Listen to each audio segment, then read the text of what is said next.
ও আমার সবচেয়ে ভালো বান্ধবী ছিল। আমাদের কয়েক বাড়ি পরে ওদের বাড়ি। ছোটবেলা থেকে একসাথে বেড়ে উঠেছি, দুজনেই ভালো ছাত্রী। বন্ধুত্বটা তাই দিন দিন গাঢ় হয়েছে। আমি জানতাম ও ছেলেদের সাথে কথা বলে, প্রেম করে। আমি এসবে ইন্টারেস্টেড না। বাসা থেকে মানা করা ছিল। বাবার এক কথা কখনো যেন এমন কিছু কানে না আসে। তাছাড়া বাবা টের পেলে ভয়াবহ ব্যাপার হবে।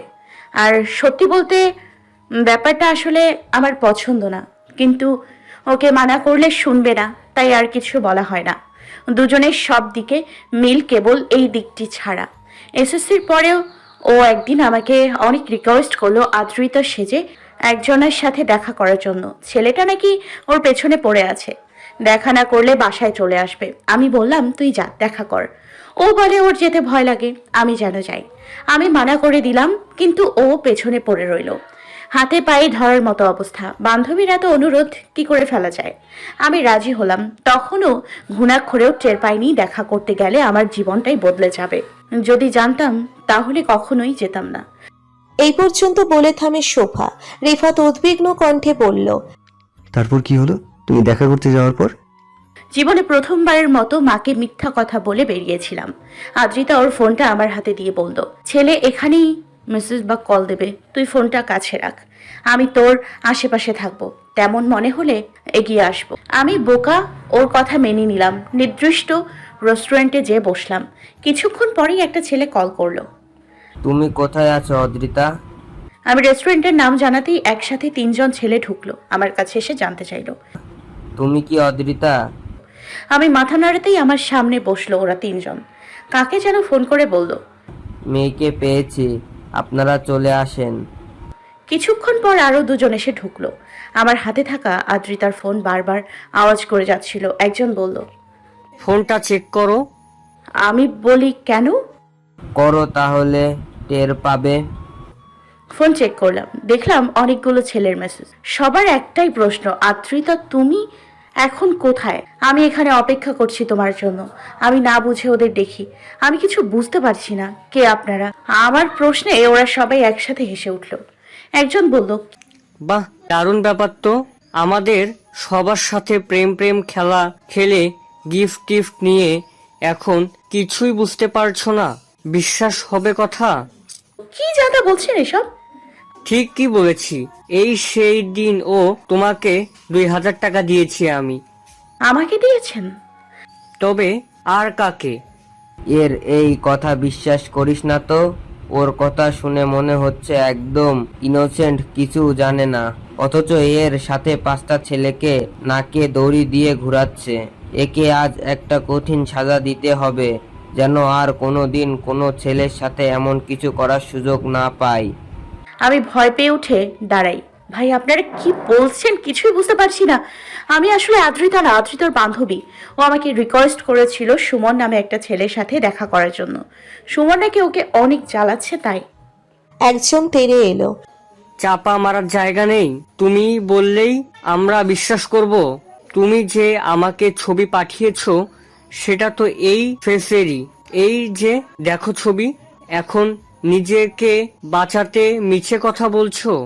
এই সুমন, ভিডিও কর তো, ওকে আজ ফেসবুকে ভাইরাল করব। ওর প্রেম করার শখ জন্মের মতো মিটে দেব। আমি তখন রীতিমতো ঘেমে গোসল করেছি। মাঝে মাঝে পড়তে গেলে আদ্রিতা আমার ছবি তুলতো। সেই ছবি দেখতে পেলাম ছেলেটার মোবাইলে। কি ঘটেছে, কি ঘটছে, আমার ছোট্ট মাথায় কিছুই ঢুকছিল না। আমি চিৎকার করি, ভাই আমি সত্যি বলছি, আমি কিছু জানি না। আদ্রিতা ব্ল্যাকমেল করে আমাকে এখানে পাঠিয়েছে। এই ফোনটাও আমার না, আদ্রিতার। ও জোর করে দিয়েছে আমাকে। ফের মিথ্যা? আর একটা মিথ্যা বললে এখানে মেরে রেখে যাব। চুপচাপ বয় এখানে, তোকে ভিডিও করতে দে। আমাদের অনেক টাকা খেয়েছিস, অনেক ক্ষতি করেছিস। আর না, অনেক প্রেম করার শখ না তোর? আজকের পর আর প্রেম করার অভাব হবে না। কত প্রেম করবি করিস। এই মমিন, ভিডিও করছিস? করছি। আমি কেঁদে ফেললাম। ভাই আপনাদের পায়ে ধরি, সত্যি আমি নির্দোষ। আমি কিছু জানি না, ভিডিও করে না ভাই। বাবা এসব দেখলে জানে মেরে ফেলবে। এই কথা আগে মনে হয় নাই, এখন তো তুই ভাইরাল হবি, কোন কথা শুনবো না। ভাই আমি সত্যি বলতেছি, আমি আদ্রিতা না, বিশ্বাস করেন। আমি কাঁদতে কাঁদতে বলি, ওরা হাসে। কথা বলতে বলতে ভিডিও করে। আমি সাহায্যের আশায় আশেপাশে তাকাই। আদ্রিতা বলেছিল ও আমার কাছাকাছি থাকবে, বিপদ দেখলে হেল্প করবে, কিন্তু ওকে কোথাও দেখলাম না। আমি অনেক অনুনয় করার পরেও ওরা আমার কথা মানেনি। অনেক খারাপ খারাপ কথা বলছিল আমাকে, আর ভিডিও করছিল। আমার মনে হচ্ছিল আমি দুঃস্বপ্ন দেখছি। ঘুম ভেঙে গেলেই দেখবো সব ঠিক, কিন্তু সেরকম কিছুই হলো না। এত কান্না করছিলাম, তবুও ওদের মন একটুও গলেনি, জানেন। শোভা হু হু করে কাঁদছে। ওর কান্না দেখে রিফাতের চোখের কোণে জল জমে।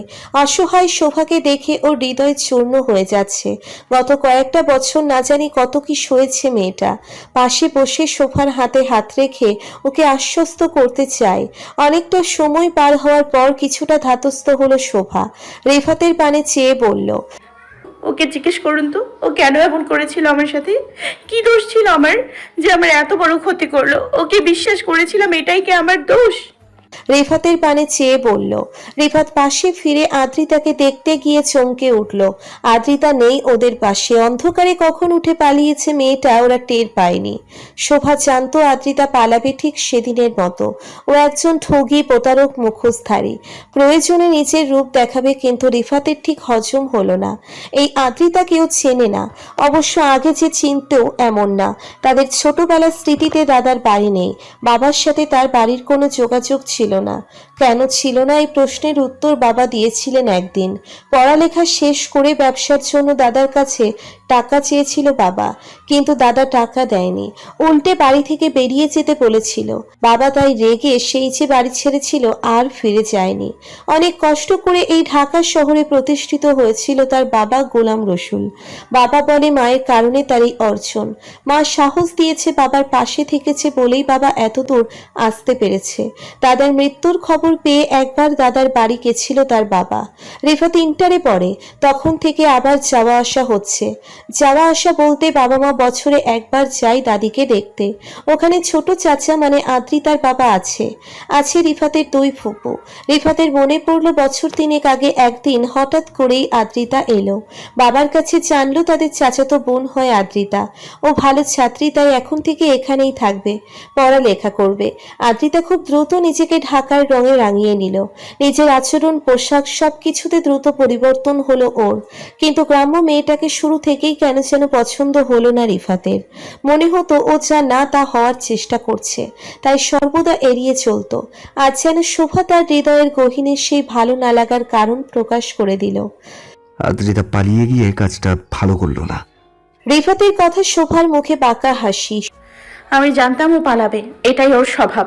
জানেন, গত 3টে বছর মনে মনে কত খুঁজেছি ওকে। আমাকে নরক যন্ত্রণার মধ্যে ফেলে দিয়ে ও কি করে চলে এলো, এই প্রশ্নের জবাব চাইতে ওকে খুঁজেছি প্রতিনিয়ত। আজ এত অদ্ভুতভাবে ওর দেখা পাবো ভাবিনি। তারপর কি হলো বলো তো? চাচা চাচিকে বলনি কিছু? তোমার বাবা মা বিশ্বাস করলো? শোভা দীর্ঘশ্বাস ফেলে বলল, বিশ্বাস শব্দটা খুব ভঙ্গুর, এটা জানেন। সামান্য আঁচড়ে বিশ্বাসের দেয়ালে ফাটল ধরে, এমন রসালো ঘটনা খুব দ্রুত ছড়ায়। আমাকে নিয়ে করা ভিডিওটা ও ছড়িয়েছে, পড়লো চারপাশে। 2 দিনের মধ্যে সবাই জেনে গেল আমি প্রেমবাজ মেয়ে। ছেলেদের সাথে প্রেম করে গিফট নেই, টাকা নেই। মফস্বলে এসব ঘটনা কি ধরনের প্রভাব ফেলে সেটা আপনি না দেখলে কখনোই বুঝবেন না। লোকজন আমাদের বাড়িতে ভিড় করতে লাগলো, আমার মা বাবাকে কথা শোনাতে লাগলো, অথচ এলাকায় সবাই আমাকে চেনে। আমি কেমন মেয়ে জানে। স্কুল আর প্রাইভেটের বাইরে কখনোই বাসার বাইরে না যাওয়া আমি হয়ে গেলাম খারাপ মেয়ে। একটা ভিডিও এই এত বছরের চেনা জানাকে মিথ্যে প্রমাণ করে দিল। সব শুনে আমার বাবা অসুস্থ হয়ে গেলেন। আমি যতই পুরো ঘটনা বলি না কেন, তারা বিশ্বাস করার আগেই লোকে এত কথা বলতে লাগলো যে মিথ্যে তাই সত্যি মনে হতে লাগলো। আমি মোবাইল ব্যবহার করি না, বাবা কখনো কিনে দেয়নি। মোবাইলটা যে আমার না সেটাও সবার কাছে অবিশ্বাস্য লাগতে লাগলো। আমার বাবার হাতে পায়ে ধরি, পুরো ঘটনা খুলে বলি। ঘটনা শুনে বাবা একটু নরম হলেন, বললেন আদ্রিতার সাথে কথা বলতে। আমাকে সুযোগ দিলেন নিজেকে নির্দোষ প্রমাণ করার। বাবা আমাকে নিয়ে আদ্রিতারের বাসায় গেলেন। প্রমাণস্বরূপ আদ্রিতার ফোন আমার কাছে ছিল, ওটা নিয়ে নিলাম। কিন্তু ওখানে যেয়ে শুনলাম আদ্রিতা নেই, ও নাকি ওর চাচার বাসায় গেছে। আদ্রিতার মা সবকিছু শুনে দেখে বেমালুম অস্বীকার করলেন সব। ফোনটাও নাকি আদ্রিতার না। আমি নিজের বদনাম ঢাকার জন্য আদ্রিতার কাঁধে দোষ চাপানোর চেষ্টা করছি। তার মেয়ে এমন কিছু করতেই পারে না। বাবাকে যা নয় তা বললেন। নিজের মেয়েকে সামলে রাখতে পারেন না, এখন অন্যের মেয়ের গায়ে কালিমা লোপন করতে এসেছেন, এমন কথাও বললেন। অথচ আমার বাবা কেমন মানুষ তা আপনার চাচি খুব ভালো মতো জানতেন। চাচির কথায় বাবার মাথা হেঁট হলো। অপমানিত বাবা সেদিন মাথা নিচু করে আদ্রিতাদের বাড়ি থেকে ফিরে আসেন। বাসায় এসে বাবা জীবনে প্রথমবারের মতো আমার গায়ে হাত তুলেছিলেন, অনেক অনেক মেরেছিলেন আমাকে, এবং সেই দিনের পর থেকে আমার সাথে কথা বলা বন্ধ করে দেন। আমাদের হাসি খুশি পরিবার থেকে হাসি গায়েব হয়ে গেল। ওখানে থাকা আমাদের জন্য ভীষণ অপমানজনক হয়ে যাচ্ছিল।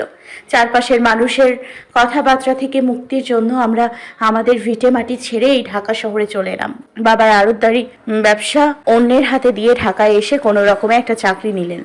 চালের ব্যবসার থেকে যা পায় তার চাকরির টাকা দিয়ে আমাদের চলা কষ্টকর হলেও বাধ্য হয়ে আমাদের মেনে নিতে হয়, কিছুই করার নেই। এরই মধ্যে আমরা নিজেদের জীবন স্বাভাবিক করার চেষ্টা করি। ঢাকাতেও শুরুতে অনেকে চিনে ফেলতো, তাই নিজেকে যথাসম্ভব ঢেকে রেখে বাইরে বের হতাম যাতে কেউ না চেনে। 1 বছর গ্যাপ দিয়ে ইন্টারে ভর্তি হলাম, আবার লেখাপড়া শুরু করলাম। বাইরে বের হতাম না একদমই, কারোর সাথে কথা নেই, বন্ধু নেই, একদম একা জীবনে। পড়ালেখার বাইরে আর কিছুই করি না। সেটার ফল পেলাম এইচএসসিতে আর ভর্তি পরীক্ষার রেজাল্টে। বাবার জন্য কষ্ট হয়, আমার কারণে বাবা নিজের ঠিকানা ফেলে এই অচেনা শহরে পড়ে আছে। আর এই সব কিছুর জন্য দায়ী আদ্রিতা। ওর কারণে আমাদের পুরো পরিবার অমানসিক কায়ক্লেশের জীবন যাপন করছে। তুমি ভেবো না মেঘা, আদ্রিতা তার কর্মের সাজা অবশ্যই পাবে, ওর অপরাধের ফল অবশ্যই ভোগ করতে হবে ওকে। রিফাত শোভাকে সান্ত্বনা দেয়। কিভাবে পাবে আর কি সাজা দেবেন ওকে? আমার আর আমার পরিবারের পুরনো সম্মান ফেরত আসবে? সেই হারানো দিন কি ফেরত আসবে? আমার মানসিক যাতনা কি মুছে যাবে? 1 বছর নষ্ট হয়েছে জীবনের, সেই সময় কি ফেরত দিতে পারবেন? সেসব কিছুই হয়তো করতে পারবো না, এমন কি কি সাজা দেবো তাও জানি না, কিন্তু ও তোমাকে কষ্টে ফেলে নিজে আরাম করেছে, সেটাও আর হতে দেবো না। শোভা কিছু বলল না। ও জানে আদ্রিতাকে কাবু করা অতটা সহজ নয়। ও এর মধ্যে নিশ্চয়ই অন্য কোনো ফোন দিয়ে এঁটে ফেলবে। এতদিনে আদ্রিতাকে এইটুকু বুঝে ফেলেছে শোভা। কি করে রাখবো শোভাকে? বাসে আস্তে আস্তে সারা পথ এটাই ভেবেছে আদ্রিতা। ঘুণাক্ষরেও ও যদি টের পেত রিফাতের বিয়েটা শোভার সাথে ঠিক হয়েছে, কেন যে বাড়িতে গেল এবার? বাড়িতে না গেলে আগেই জানা যেত রিফাতের বউকে। উফ, এত বিচ্ছিরি কপাল কেন তার? ওই শোভাটাকে কেন রিফাতের বউ হতে হবে? আর কি মেয়ে ছিল না পৃথিবীতে? নিজের মাথার চুল নিজেরই ছিঁড়তে মন চাইছে আদ্রিতার। 3টে বছর ধরে চাচার বাড়িতে এসে আরাম আয়েসে আদর আহ্লাদে ছুটেছে, সেসব কি নিমেষে হাতছাড়া হয়ে যাবে ওই শোভার কারণে? ভাবনাটা মাথায় আসতেই মাথা গরম হয়ে গেল আদ্রিতার। সেবার শোভাকে ফাঁসিয়ে দিয়েই পালিয়ে চলে এসেছিল চাচার বাসায়। চাচার বাড়ির শান শৌকত দেখে মনে মনে স্থির করেছিল এখানেই থেকে যাবে বাকি জীবন। তার জন্যে অল্প দিনেই নিজের বেশভূষা আচরণ চাচাতো ভাই বোনদের মতো করে ফেললো। চাচিকে পটিয়ে নিজের জন্য দামি পোশাক কিনে নিল কয়েকটা। তারপর এসএসসির রেজাল্ট ভালো হলো, এই সুযোগে ঢাকায় ভর্তি হয়ে গেল। চাচা চাচিও কিছু বলতে পারেনি। সেই থেকে বেশ আরামেই চলছে তার জীবন। এখন শোভা যদি তার সত্যিটা সবাইকে বলে দেয়, বলেছেই তো, রিফাতকে তো বলে দিয়েছে অলরেডি, ও নিশ্চয়ই বাকি সবাইকে জানাবে। তাহলে কি এই আরামের জীবনের ইতি ঘটতে চলেছে? বারবার মাথা নেড়ে বিড়বিড় করে বলে আদ্রিতা। কখনোই না, এমন কিছু কখনোই হতে দেবে না সে। শোভা গাধি, তুই গতবার আমাকে বিপদ থেকে বাঁচিয়েছিলি, এবার বিপদে ফেলবি তা কি করে হয়? কাঁটা দিয়ে কাঁটা তুলবো আমি, এবারও তোর কাঁধে বন্দুক রেখে গুলি চালাবো। এক ঢিলে কটা পাখি মারা যায় দেখি। রাজ্য আর রাজপাট সব যদি হাতে চলে তাহলে এর চাইতে ভালো আর কি হবে? গতবারের মতো এবারেও তুই হয়ে যাবি দোষী। এবার তুই পুরো দেশের মধ্যে ভাইরাল হবি, কোথাও লুকোনোর জায়গা পাবি না, কোথাও না। আদ্রিতা ভয়ানক হাসি দিল। মনে মনে সে এখন দানবীয় পরিকল্পনা রচনা করে চলেছে। রোকেয়া বসে বসে বিয়ের কার্ড বাছাই করছে। রিফাতের বিয়ের সময় ঘনিয়ে আসছে, কাজগুলো গুছিয়ে নিতে চাইছেন তাড়াতাড়ি। এখনো বলতে গেলে কিছুই হয়নি, পুরো কেনাকাটা বাকি। তোরাকে সাথে নিয়ে টুকটাক করে সেরে ফেলবেন। অনেক দেখে টেকে কয়েকটা কার্ড আলাদা করে রাখলেন। রিফাত আর গোলাম রসুল সাহেবের মত নিয়ে এখান থেকে একটা ফাইনাল করবেন। আদ্রিতা দরজায় দাঁড়িয়ে থেকে চাচির মেজাজ বোঝার চেষ্টা করলো। সকালের এই সময়টা চাচি ফ্রি থাকেন, মন মোটামুটি ভালো থাকে। কাল রিফাতের ফিরতে অনেক রাত হয়েছে। রিফাত এখন ঘুমে।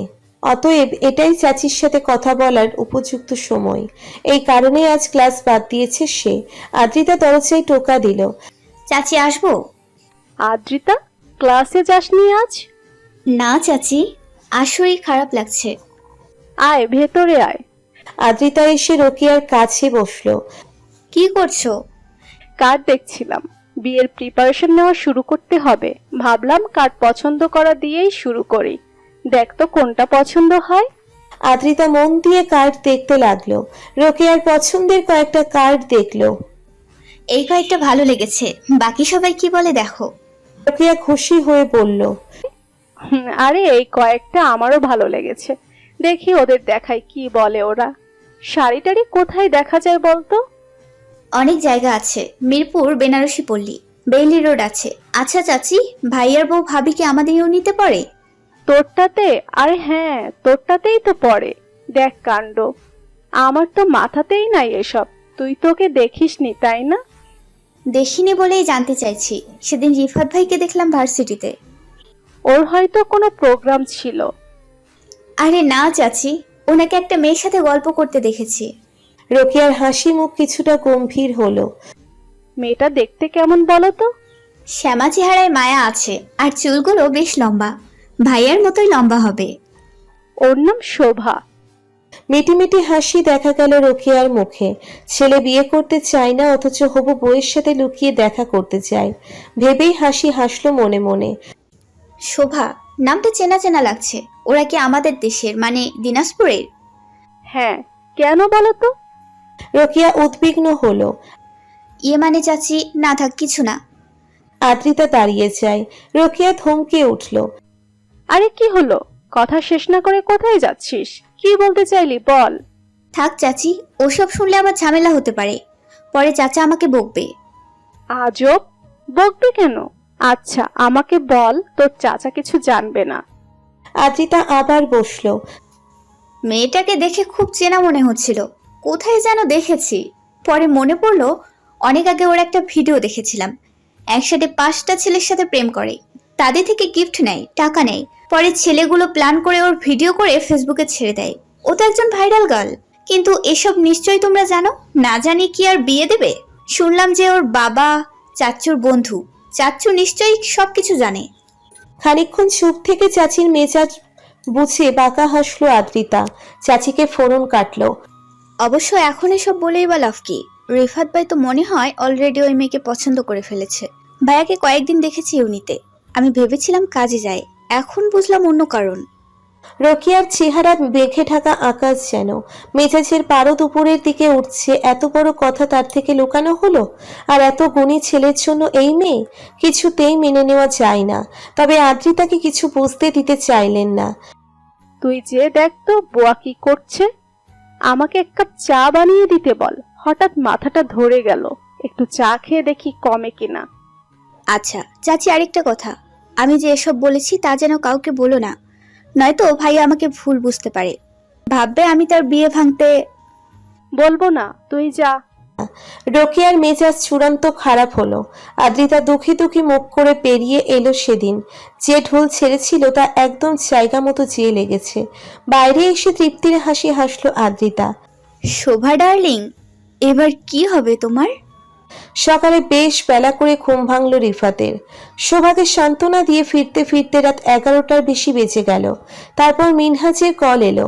বন্ধুরা সবাই কনফারেন্স কলে আড্ডা দিয়ে শেষ হতে হতে রাত 2টো। সকালে উঠতে চাইলেও সম্ভব হলো না। ঘুম ভেঙে ফ্রেশ হয়ে বাবার খোঁজে এলো। আজ শনিবার, বাবার বাসায় থাকার কথা। মা, বাবা কোথায়? দেখছি না যে। রোকেয়া দুপুরে রান্নার আয়োজন করছিল। রিফাতকে দেখে থামলেন। তোর বাবার জরুরি মিটিং আছে অফিসে, দুপুরে চলে আসবে বলেছে। ও, ছেলের মন খারাপ টের পেল রোকেয়া। কি হয়েছে? বাবাকে কি দরকার? দরকার আছে মা, বাবা আসুক, রাতে কথা বলবো। আদ্রিতা ভার্সিটিতে গেছে?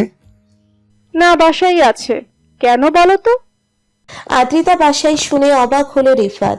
এই মেয়ের সাহস দেখে অবাক হচ্ছে সে। কালকে পালিয়ে এসে আজ বাসায় বসে আছে। এমনিতেই ওকে একটু নজরে রেখো মা, কোথায় কখন কি করছে খেয়াল রেখো। কেন, ও কি করেছে? করেছে তো অনেক কিছু। ছেলের আচরণে রোকেয়া বিরক্ত হলো। রিফাত শুরু থেকেই আদ্রিতাকে পছন্দ করে জানেন, তবে কখনো মুখে কিছু বলেনি। এখন আবার কি হলো?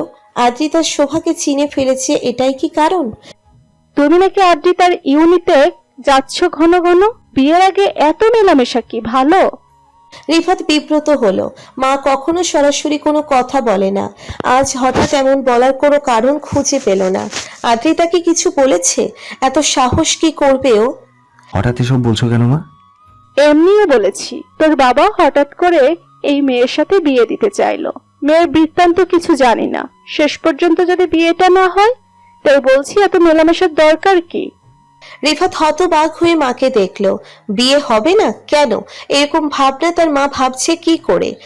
মা কি বলছো এসব? ঠিক হওয়া বিয়ে ভাঙবে কেন? ভাঙতে পারে না। আমি ঠিক করেছি মেয়ের সম্পর্কে গ্রামের বাড়িতে খোঁজ খবর নেব।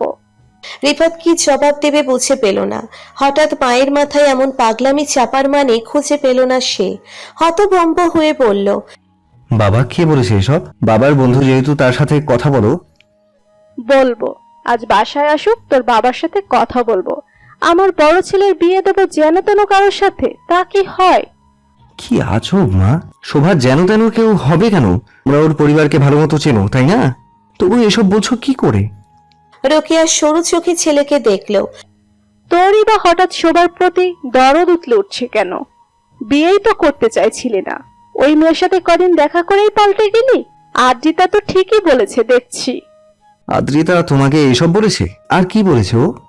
রিফাতের প্রচন্ড মেজাজ খারাপ হলেও মায়ের সাথে রাগ দেখালো না। ও বুঝে গেছে নিজেকে বাঁচাতে আদ্রিতা এরই মধ্যে পর মাকে নিজের দলে টানার জন্য কান ভারী করেছে। যাই বলুক, সেসব শুনে তোর কাজ নেই। শোন, তুই আর শোভার সাথে দেখা করতে যাস না। ওর সাথে বিয়ের ব্যাপারে নতুন করে ভাবতে হবে আমাদের। রিফাত চেঁচিয়ে উঠল, পাগল হয়ে গেছো মা? ওই আদ্রিতার কথা বিশ্বাস করে কি সব বলছো? তুমি জানো আদ্রিতা কি কাণ্ড করেছে? জানলে ওকে বাড়িতে রাখবে না। রোকেয়া রেগে গেল। আদ্রিতাকে নিয়ে কোনো কথা শুনতে চাই না আমি। ও তোমার বোন হয়, একটা অজানা মেয়ের জন্য ওকে দোষারোপ করতে বিবেকে বাঁচছে না তোমার? রিফাত অবাক নয়নে মাকে দেখলো। বুঝলো আদ্রিতা মাকে পুরোপুরি নিজের চালে বশ করে ঠিক যেমন ভাবে শোভাকে ফাঁসিয়েছে। রিফাত হতাশ হয়ে বলল, তুমি ভুল করছো মা, হিতাহিত জ্ঞান হারিয়েছো। তোমাকে আর কিছুই বলবো না, বাবা আসুক, বাবার সাথে কথা বলবো। রোকেয়া রেগে গেল। আমিও তোমার বাবার সাথে কথা বলবো।